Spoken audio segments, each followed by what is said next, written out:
I'm back. What's good, yo? Feeling alright? You got yours out? Fortunately today I don't have mine out.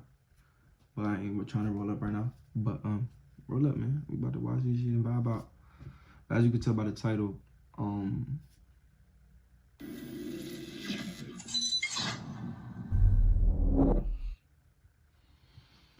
Lavar Ball talks about him training his sons from 2 years old and him just speaking about the upbringing of the Ball brothers. Let's see how this goes, man. Okay.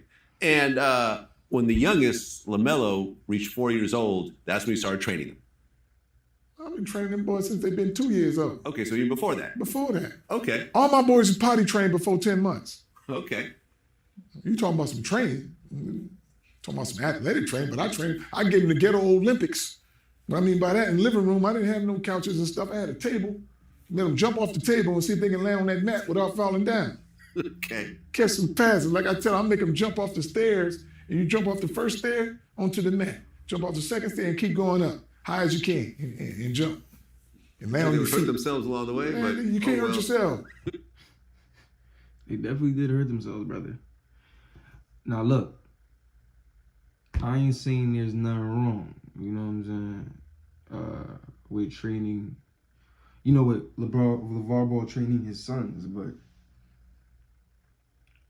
maybe them, you know, Lonzo and LaMelo running up them hills and, you know, doing the ghetto Olympics, you know, as you quote, it's probably the reason why LaMelo's having ankle injuries back to back. Last season, this nigga was out for the same injury multiple occasions. Lonzo Ball hasn't played in 5 years. Like, that shit catching up to them. You talking about they was jumping on tables from 10 months, you feel me, when they was babies. So you telling me these niggas was jumping on their ligaments before their ligaments was even fully developed? Hey, man, I ain't a dad, though, but if you telling me that's not the reason why Lonzo's career is ruined, I don't know. We got padded mats down there, but everything was competition. okay. I have them hanging on a pull-up bar, see who can drop first. So they was very, very competitive at an early age. And do you choose basketball because you could have them play basketball earlier? Because with football, you have to wait a little bit longer, right? Well, no, it's not even waiting. It's like I had them playing football, baseball. They're so good at basketball. Now, basketball is a game of length. I'm long and Tina long. So guess what? When they was playing flag football, I was just calling plays from the side. They got audibilized and was killing people. They was playing guys that was 10, 11 years old, and they was only 6 and 7. But they can catch, and they can throw, and they're very smart. I ain't gonna lie, that's another reason, y'all, why tall bitches is winning. You know what I'm saying? Like, get you a tall girl, bro. You know what I'm saying? Invest in yourself, invest in your family. You know? Like, all right, you get you a 5'4" baddie, then what? And mind you only, what, like 6 feet? You know what I'm saying? You get you a 5'4" baddie. You trying to make your son go to the league? The nigga can't go to the league at 5'7". Get the math I'm trying to tell you guys. But now if you know, holla at a shorty that's 5'7", 5'8", and you 6, you know what I'm saying? You fuck around, see 6'3", 6'4". So it's like, get you a tall girl, bro. Invest in your son. No kissing. So I give them 3 plays and they audibilized. They thought we was cheating in the little flag football league. But in basketball, you could be 6 or 7 years old playing against guys that's 13, 14. If you know how to shoot and your mind is good, smart. I had my boys playing at such a fast pace when they was young. When Lonzo was 3rd grade, Jello 2nd, and Melo was kindergarten, we was beating up on 7th and 8th graders because we was playing so fast and shooting threes and pressing the whole time. So my boys never got tired. I got tapes of that thing where they was just murdering everybody, and they always played up so high. And a guy of mine, one of my friends, allowed my boys to play. All I had to do is sign a waiver to say if they get hurt or whatever, because nobody would let them play, especially in Chino Hills. They would not let them play so high up. They was like, they might get hurt, this and that. So I had to go to Ontario and Laverne to play against some ghetto kids and some new ghetto leagues, but it was tough. Because my thing has always been this, which people don't understand. They say, my kid is the best fourth grader in the world. I'm like, so I'd rather have my boys be in the fourth grade and play against the worst ninth graders or the worst 10th graders, because they're all going to be faster and stronger than my boys. So now you got to be smart and your skill level got to be high to defeat them. I'll tell you one thing. First of all, you could just tell by this guy's mindset, his sons and his offspring was destined for success. This guy spoke it into existence. I remember he was taking over the media, but for you to, have multiple, for you to have both of your sons playing in the league at a high level, when they're playing, at least, obviously. And from you not even to be an NBA basketball, you gotta think about this nigga never played ball. Niggas wasn't worried about Lavar ball when it came to basketball.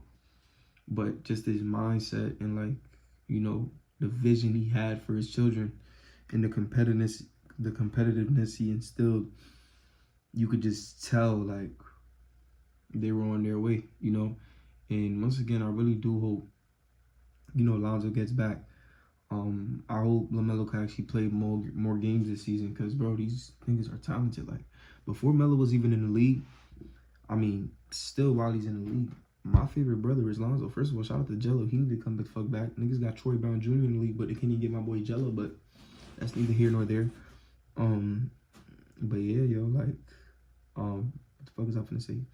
Yeah, bro, Lonzo, y'all gotta understand, before Lonzo was injured, the Bulls were top 3, if not the best record. They had the best record in the East. Now, it was 2 years ago. The shit was 2 years ago, but let's not forget the impact Lonzo has when he's on the floor. You know what I'm saying? And he got to a point where he's finding his game. I don't want to hear shit about Giannis not finding the jump shot. You know what I'm saying? Giannis still needed to work on the jump shot when Lonzo went from a 20% 3-point shooter and literally increased to 40%. Now, if you think I'm wrong, look it up. But now my boy got the chopped cheese, and it just sucks to see my nigga out right now, and he's young, bro. Got a good team you on, that fits your style of play, and he's not even there to do it. But if he got the vision like he's Pops, he gonna figure it out. Were the kids always tall? As kids? As kids, or did the growth spurts kind of come later? No. They was tall for their age. That's what I meant. Yeah, for their age. But if you put them with other 6 and 7 year olds, they're ahead above them. Yeah. But they were always the smallest on the court. Because when you 6 and 7 playing against somebody who's a 12, 13, and 14, the smallest ones, yeah. You very small. Melo always been the smallest. Melo didn't get to look up to nobody till he was in 11th grade. He always looked at people's stomach because he was that small. He was 11 years old playing in 17U. Wow. AAU. Okay. That boy Melo too. Now, if you guys want to be real, of course the circumstances is different. When it comes to Anthony Edwards and LaMelo Ball, it's not dumb to say LaMelo's better than him. Like I said, when it comes to the circumstances, Anthony Edwards happens to be on a team with one of the best centers in the league, one of the best shooting centers at that, if not the best shooting center in Karl Anthony Towns. You got fucking LaMelo has Terry Rozier, so it's different circumstances. But if we're talking about skill set and play, LaMelo could be arguably better than him. You know what I'm saying? The draft was to happen again. Motherfuckers might take Melo again over Anthony Edwards. It's personal opinions. If you get mad, fuck you. I don't know. Hey, the Platinum Division, the highest one. His vision? Melo was probably the worst. He was the scariest player to play against. On the fact that, let me tell you this, Lonzo was running my teams as a 13-year-old, as a 14-year-old. He running. 14, Jello 13, Melo 11. And we playing in the highest 17U bracket, which all the college coaches is there, and you got 5 people on the floor. Somebody got to guard Melo. If you have you 6'5", and Melo bust your ass for 20-something points, the guy trying to give you a scholarship be like, you can't even guard an 11-year-old. Somebody got to guard Melo. It's just like being a boxer and somebody come off the street. Yeah. They got a chance to knock you out. But if you don't give them that chance, you good. All right, y'all. That'll be the end of this video. You know what I'm saying? Shout out to Lavar Ball and his mindset and his vision. You know what I'm saying? You know, W Dad, he's winning in life.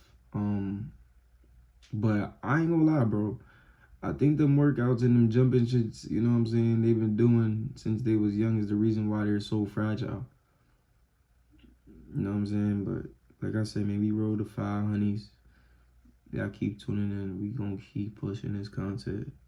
Like, comment, subscribe, tell a friend to tell a friend. Turn your post notices on, man. I'm gonna holler at you.